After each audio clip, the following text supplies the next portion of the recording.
नाशिक आणि नॉर्थ महाराष्ट्रामधले काही लोक गेलेले आहेत का किंवा त्यांच्याशी काही संपर्क? अजून अशी माहिती नाही. आम्ही लोकांना विचारतो, सगळ्यांना आम्ही प्रसिद्धी दिलेलं आहे त्या ठिकाणी. आम्हाला कळवा, जिल्हाधिकाऱ्यांना कळवा. आम्ही आमचा नंबर दिला, 24 तास आहे त्या ठिकाणी टोल फ्री आहे. त्याच्यावर आम्ही सांगितलं की आम्हाला कळवा. कोणी आपल्या आजूबाजूला गेलं असेल, कोणी आपले नातेवाईक गेले असतील, आपल्या ओळखीचे कोणी गेलं असेल, तसं मला माहित होतं आणि म्हणून मी लगेच त्यांचा शोध घेतला. पण ते सुखरूप आहेत. तसं कोणी गेलेलं असेल त्यांनी आम्हाला तात्काळ या ठिकाणी कळवा. एमपीएससीचा जो पेपर फुटला होता तर त्याचं बिंग आता फुटलेलं आहे. एका प्रेम प्रकरणामध्ये पेपर झाल्याचं आता निदर्शनास आलंय. 6 जणांना अटक झाली आहे. येणाऱ्या काळामध्ये अशा घटना होऊ नये यासाठी नेमकं काय प्रिव्हेंटिव्ह मेजर? त्यासाठी सगळे प्रयत्न सरकार करतंय. पण आता लोक जितके निर्लज्ज झालेले आहेत, मला कळत नाही काय बोलावं या विषयावर. मलाही कळत नाही. पण मला असं वाटतं की सरकार सगळे खबरदारी कशा पद्धतीने ते सगळं टाळता येईल, पुढे भविष्यामध्ये कसं होणार नाही. कारण अनेक विद्यार्थ्यांच्या आयुष्याचा प्रश्न आहे, त्यांच्या करिअरचा प्रश्न आहे.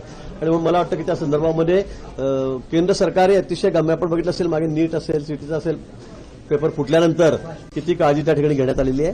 पण मला असं वाटतं की पुढे भविष्यामध्ये खूप अजून, कारण आता टेक्निक इतके वेगवेगळे निघत चाललेले आहेत. आपण पुढे जातो त्यापेक्षा चोर असतात ते जास्त पुढे चाललेले आहेत. आणि म्हणून मला वाटतं त्या संदर्भामध्ये अतिशय सरकार गांभीर्याने विचार करत आहे. पुढे भविष्यामध्ये असे प्रकार होणार नाही निश्चित त्याची काळजी आम्ही घेऊ. नंदुरबारमधले 4 जण, म्हणजे जो अकॅडमी चालू होता तो होता. एमपीएससीचा एक कक्ष अधिकारी तो त्याच अकॅडमीमध्ये शिकला. असेच नंदुरबारचं कनेक्शन मोठ्या प्रमाणात. ते सांगतो की अतिशय गंभीर हा विषय आहे. म्हणजे इतकी काळजी घेऊन सुद्धा पेपर फुटतात कसे काय, हा मोठा संशोधनाचा विषय आहे. आता हा प्रेम प्रकरणातून त्याची मुलगी ती कोणावर प्रेम करते, त्याला दिला, तो नापास झाला आणि म्हणून हे बिंग फुटलं. ते बरं झालं, अन्यथा हे कळालं नसतं काय झालं काय नाही. पण अशा लोकांसाठी आता कडक शासन केलं पाहिजे. कडक शासन म्हणजे कोणाची हिंमतच होता कामा नये असं करण्याची, असे प्रावधान निश्चित त्या ठिकाणी करावं लागेल. पण या पुढच्या काळामध्ये पेपर फुटूच नये किंवा असं कुठेही प्रकार वंचित घडता कामा नये यासाठी सरकार खूप गांभीर्याने विचार करत आहे. मला वाटतं लवकरच काहीतरी नवीन सिस्टीम त्यामध्ये अडॉप्ट केली जाईल. भाऊ, याच्यामध्ये एक मुद्दा असा आहे की मुंबई पोलिसांनी ज्यांना अटक केलेली आहे त्याच्यामध्ये 3 लोक ही महाराष्ट्र लोकसेवा आयोगामध्ये कार्यरत असणारी लोक होती. त्यांना सुद्धा निलंबित केलं गेलेलं आहे. अशा सगळ्या परिस्थितीमध्ये आतमध्ये जे लोक कनेक्ट आहेत त्यांच्याकडनं हा पेपर बाहेर, मला वाटतं चौकशी अंती लोक अटक झालेली किती 6, मला वाटतं 6 जणांना त्या ठिकाणी 6 जण अटक झालेली आहे.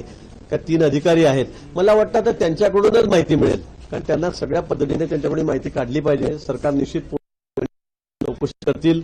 मला तर वाटतं की त्यांना वापरून या संदर्भातली सगळी माहिती, अचूक माहिती, कसं झालं, कोण हे करत आहे हे त्या ठिकाणी काढलं जाईल. त्या बाबतीमध्ये कोणाची आमच्या मनामध्ये शंका नाही. तुम्ही मनामध्ये शंका ठेवू नका. सरकारची भूमिका यामध्ये अतिशय स्पष्ट आहे.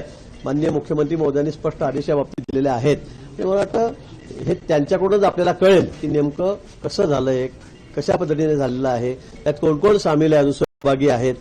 त्यामुळे मला वाटतं लवकरच हे सगळं प्रकरण बाहेर येईल. लक्ष्मण हाकेंनी असं म्हटलंय की विखेंनी ओबीसी आरक्षणाचा लाभ घेतलाय, त्यासोबतच प्रसाद लाड जे आहेत त्यांनी सरकारी नोकऱ्या पळवल्या आहेत, अशा पद्धतीचा आरोप लक्ष्मण हाके करत आहेत. मला वाटतं आता जे ओबीसी आहेत, ज्यांचे सर्टिफिकेट आहेत, त्यांना व्हॅलिडिटी आहे, ते लाभ घेणारच आहेत.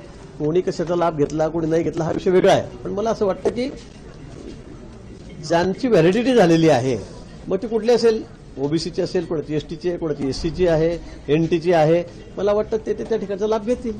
पण त्याच्यामध्ये चुकीच्या पद्धतीने कोणी घेतलाय का हा विषय महत्वाचा आहे. लक्ष्मण हाकेच नाही तर वडेट्टीवार देखील असंच म्हटले. विखे पाटलांपासून सर्वांनी घेतले. सुप्रिया सुळे यांनी पण ओबीसीचं प्रमाणपत्र घेतलं, त्यांनी पण लाभ घेतलेला आहे. त्याच्यावरून दोघांमध्ये चांगली जुबली. ते म्हणतात की आम्ही काँग्रेससोबत इतक्या वर्षापासून असूनही काँग्रेस मलाच का टार्गेट करत आहे. असं दोघांमध्ये नाही. जर लाभ घेतला असेल, त्यांनी म्हटलं असेल तर त्यात वावगं काही नाहीये. सुप्रिया त्यांनी ओबीसीचा लाभ घेतला, त्यांनी व्हॅलिडिटी केली, ते जर खरं असेल तर मग त्याच्यामध्ये काय घाबरायचं आहे. आणि त्यांचं खरं असेल त्यांनी घेतलं असेल. त्याच्यामध्ये सोबत आहे म्हणून आमचं काढू नका किंवा मग आमचं सर्टिफिकेट दाखवू नका, कुणाला शोधू नका असं म्हणणं गैर आहे. मला असं वाटतं घेतलं असेल तर घेतलं हो सांगायचं. त्यांच्या कुटुंबात जर कोणी घेतलं असेल ओबीसीचं सर्टिफिकेट तर ते स्पष्ट होईल ना. त्यांचं म्हणणं मी घेतलेलं नाही पण मलाच टार्गेट करतात. नाही, घेतलं नसेल तर मग काय प्रश्न आहे. मग त्यांनी पुरावा दाखवावा, त्यांनी पुरावा मागावा. वडेट्टीवार साहेबांना त्यांनी पुरावा मागावा ना, तुम्ही मला पुरावा द्या, बरोबर आहे की नाही. आणि त्यांनी पुरावा दिला पाहिजे, अन्यथा असे खोटे आरोप करू नये. लोकशाही मराठी ऐका, पहा, जागरूक रहा.